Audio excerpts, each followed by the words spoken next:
Hey guys, welcome to Cyber Made Simple. Let's dive right in. Ever wondered what it really takes to stay safe online? Today, we're breaking down the key principles of cybersecurity into simple, digestible pieces that anyone can understand. So, whether you're a tech newbie or just looking to brush up on your knowledge, you're in the right place.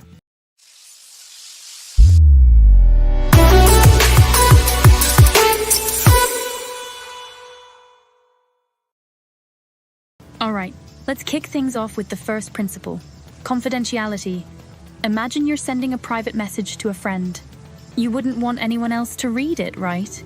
That's what confidentiality is all about, ensuring that information is accessible only to those authorized to access it.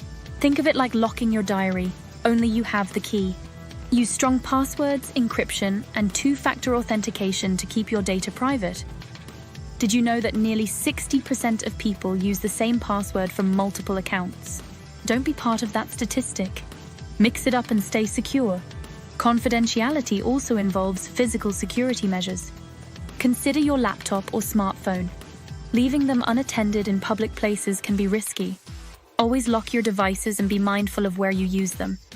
On a larger scale, companies often implement access controls, ensuring that only authorized personnel can access sensitive areas or data. Ever seen a secure server room? It's like Fort Knox, with biometric scanners, keycards, and security cameras. Next up is integrity. This principle ensures that information remains accurate and trustworthy. Picture baking a cake. If someone secretly swaps your sugar with salt, your cake is ruined. Integrity in cybersecurity ensures that your data isn't tampered with, just like you'd keep an eye on your ingredients. Using checksums and digital signatures can help verify that your information hasn't been altered. Ever heard of the term data corruption?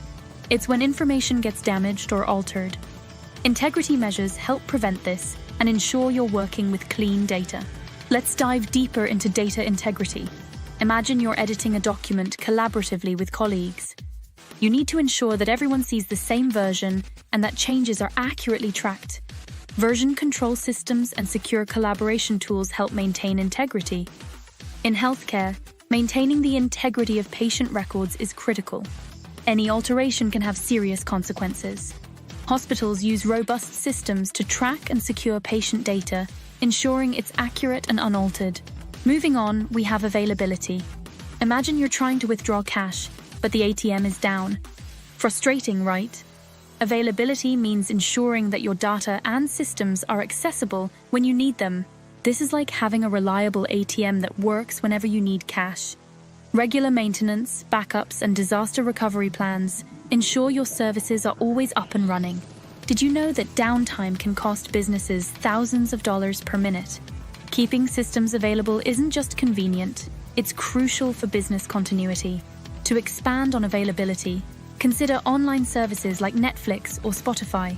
These platforms need to be available 24/7. They use redundant servers and load balancing to ensure you can always stream your favorite shows or music. In emergency services, availability is paramount. Systems must be up and running at all times to respond to crises. They employ rigorous testing, backup generators, and failover systems to ensure continuous operation. Now let's talk about authentication.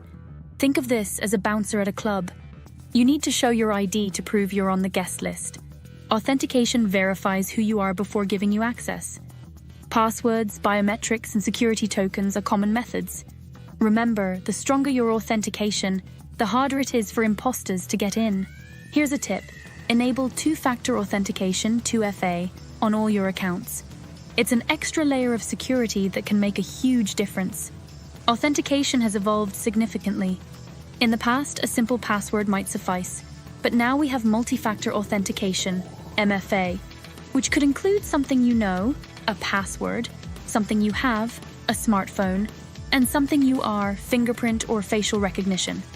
This layered approach makes it much harder for unauthorized users to gain access. Banks and financial institutions often use MFA to secure transactions, ensuring that even if one layer is compromised, others stand strong. Non-repudiation is our next stop. This ensures that someone cannot deny the validity of their actions. Imagine signing a contract. You can't later say, "That's not my signature." Digital signatures and audit logs provide this level of accountability in the digital world, making sure actions can be traced back to their source. Non-repudiation is particularly important in legal and financial transactions, where it's crucial to prove who did what. Let's add more depth to non-repudiation. In e-commerce, when you make an online purchase, non-repudiation ensures you can't deny ordering those items. Digital certificates and secure payment gateways play a crucial role here. In emails, non-repudiation can prevent someone from denying they sent a specific message. Services like secure email providers and encryption can help establish a clear trail of communication, protecting both the sender and recipient. Let's not forget accountability. This principle holds users responsible for their actions. Think of it like a library card. If you borrow a book, your name is recorded, and you're responsible for returning it.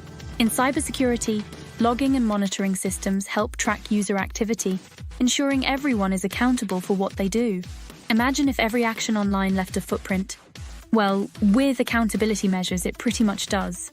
It helps organizations track down any malicious activity and take corrective actions.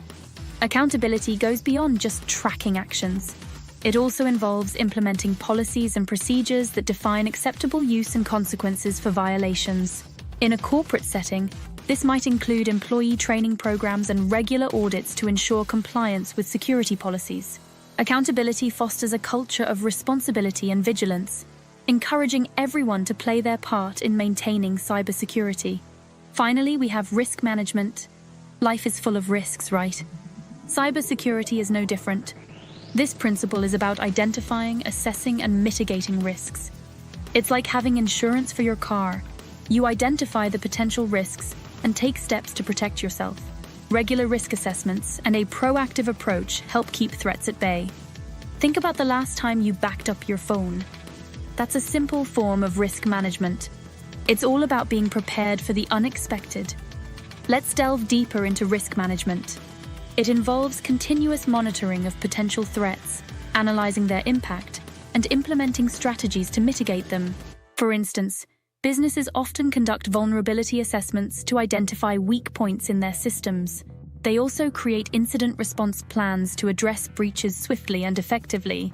Cyber insurance is another aspect of risk management, providing financial protection against the costs of cyber incidents.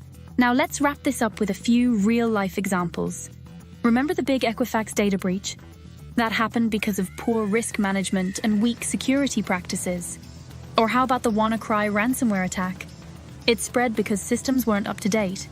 These are prime examples of why understanding and applying cybersecurity principles is so important. Let's add some more cases to reinforce our points. The Target data breach of 2013 is another example where lack of proper security measures led to the exposure of millions of customers' credit card information. They failed to segment their networks properly and ignored warnings from their own security systems.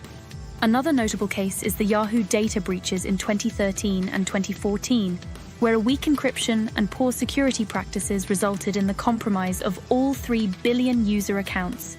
I know this can all sound a bit overwhelming, but the good news is you don't have to be an expert to stay safe online. Just remember these key principles and take small steps to protect your digital life. Got any tips or questions about staying safe online? Drop them in the comments. And don't forget to like, share, and subscribe for more simple cybersecurity tips. Thanks for tuning in to Cyber Made Simple. Stay safe out there.